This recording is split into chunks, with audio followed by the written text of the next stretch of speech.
おはようございます。たかしです。本日は10月28日金曜日、ただいま8時6分。それではポンド円のトレードポイントを見ていきましょう。まずは日足からです。昨日の日足は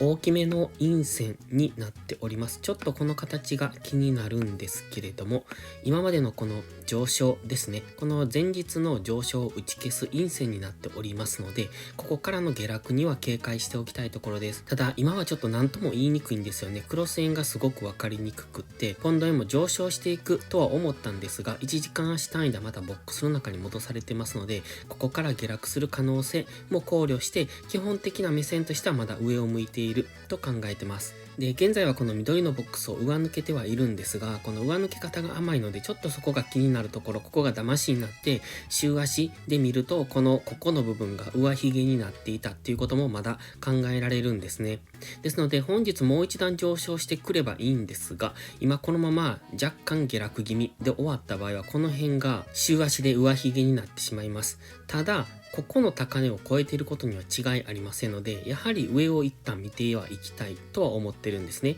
そして GMMA も上向いてますので、基本的には上昇トレンド中。ただ、GMMA まで戻すような動きをするのであれば結構下げてきます。今ですと166円ぐらいまで下がってくることにもなりますので、その辺は注意が必要なんですが、本日は金曜日ですので明確な動きが出にくいのかもしれません。ただ、最近の円高傾向にあるところを見てますと、もう一段下落する可能性もありますので、下落には警戒。ただ、目線はまだ上というところで見ていきたいかなと考えてます。今はですので、どちらの可能性もありますので、ちょっとそこが分かりにくいなと思ってます。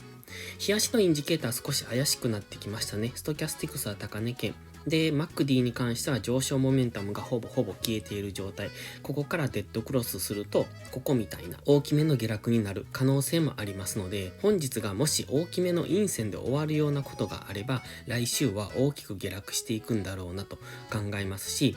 今日は金曜日なので動かない可能性もあるんですが、もし上昇してくれば、来週はまた再び上を目指していくんだろうなという、そんな印象ですね。どちらにしても分かりにくい相場には違いありませんので、短期足でトレードする、もしくは今は静観かなというふうに考えます。では4時間足です。昨日はじりじりと下げてきている感じですね。すごくトレードがしにくいのがわかります。今ここから上昇していけるのかどうかっていうところですが、ここに今オレンジのトレンドラインを引いてます。このトレンドラインを下抜けてくるとちょっと上昇が難しいのかなという印象ですね。今 GMMA に沿って上昇中なんですが、トレンドラインを下抜けると GMMA も下抜けることになりますので、そうなると一旦この紫のライン165円ぐらいまでは下落してくる可能性を考えます。ただ、そこまで下落してくると次は上値が重くなってきますので、そこからは4時間足単位の大きめの下落に移行することも考えておいた方がいいと思います。ですので本日っていうのは結構瀬戸際なのかなという印象ですね。現在地を下回ってくるとここから大きめの下落になる可能性。もちろん騙しで上昇していくっていうことも考えられるんですが、今の円高傾向を見ていると、ここからさらに円高が進行する可能性もありますので、その辺が難しいところ。ただ、今現時点では GMMA は上向きですので、ここからは押し目買いで上昇していくということも考えます。なかなかに底堅い印象ではあるんですけれども、じりじりと下がってきてますので、その辺が難しいかなと。今ここで逆三損のようにも見えますので、ここから上昇できるのかっていうところですね。インジケーターに関してはストキャスティクスは過去のこのゴールデンクロスのところまでは来てますが、ここの上昇っていうのはここですよね。ほとんど上昇してませんので、あまり優位性がないポイント。もう少し明確にこの安値圏まで入ってきてくれると、そこから上昇しやすいのかなと思いますが、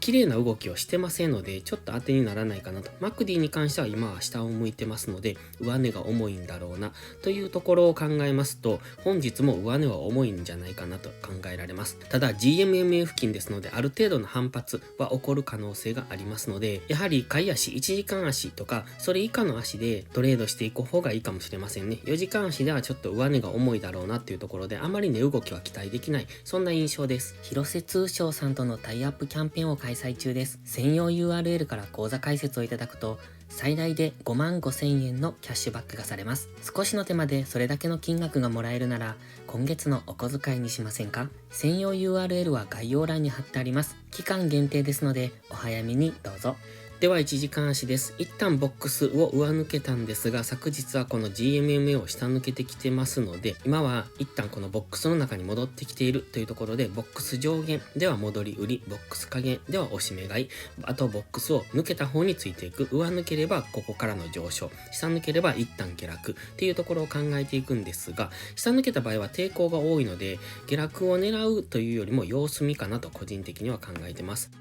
この紫のラインぐらいまで、165円ぐらいまで下げてくる可能性はあるんですが、この辺は結構引っかかってくると思いますので、一回下抜けても騙しで急反発で上昇ということも考えられますので、あまりこのボックスを下抜けた時のショートエントリーっていうのはおすすめはしません。ただこのボックス上限っていうのはすごく意識されているのが分かりますよね。ここ上抜ける時もすごく意識されてましたし、過去にも何度も意識されているラインです。そして、昨日下抜けて1回戻したんですが、結局ボックス上限っていうのが意識されてまた再び下落してきてますので、ここからどうなるかですね。今このトレンドラインがありますので、ここから反発してくればいいですが、反発しきれずこのボックス下限まで落ちてきた場合は、次はこのボックス下限での反発が起こらない可能性もあります。ここを下抜けるということですね。ですので、このオレンジのトレンドラインを下抜けてボックス下限に来た場合は、ここからロングは一旦は反発するでしょうけれども、あまり優位性がないのかなとも感じますので、ちょっとその辺は様子見になってくるかもしれません。特に今日は金曜日ですので、どういった動きをするかが分かりにくくなってきますし、なおかつ今のクロス円は分かりにくい動きをしているなと感じますので、あまりトレードしたくないなと思ってます。ただ先ほども言いましたが、この安値165円ぐらいを目指して下落してくるということも考えられますので、そう思うとここを下抜けてからの戻り売りを試し打ちをするのはありだと思います。ただ試し打ちをするときはしっかり引きつけてですので、損切りはしっかり置いとかないと逆向きに行くっていう可能性もまだありますので、基本的にはまだ目線は上なんですよね。ただその中で今調整の下落をするかもねっていうところにありますので、その辺を考えてトレードしていくのがいいと思ってます。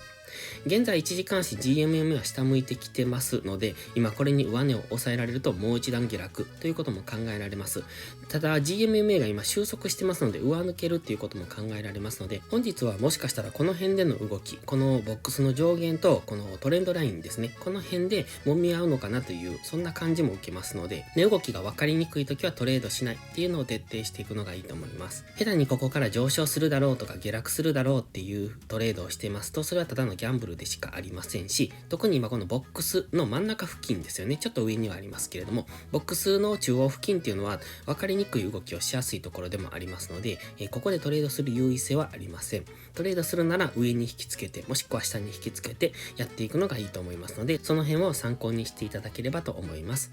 それでは本日はここまでです。今日も最後までご視聴ありがとうございました。たかしでした。バイバイ。インジケーターの使い方解説ブログを書きました。現在このインジケーターを使ったエントリー手法のブログを書いている途中ですが、まずはこちらの基礎編をご覧いただきたいです。GMMA、ストキャスティクス、MACD の使い方について詳しく書いてます。インジケーターは何気なく表示させるのではなく、理解して使いこなすことが大切です。このブログを読んで、ご自身のチャートに当てはめて考える。それが使いこなすことへの第一歩になります。せっかく FX と出会ったのですから、確実に一歩ずつ成長していきましょう。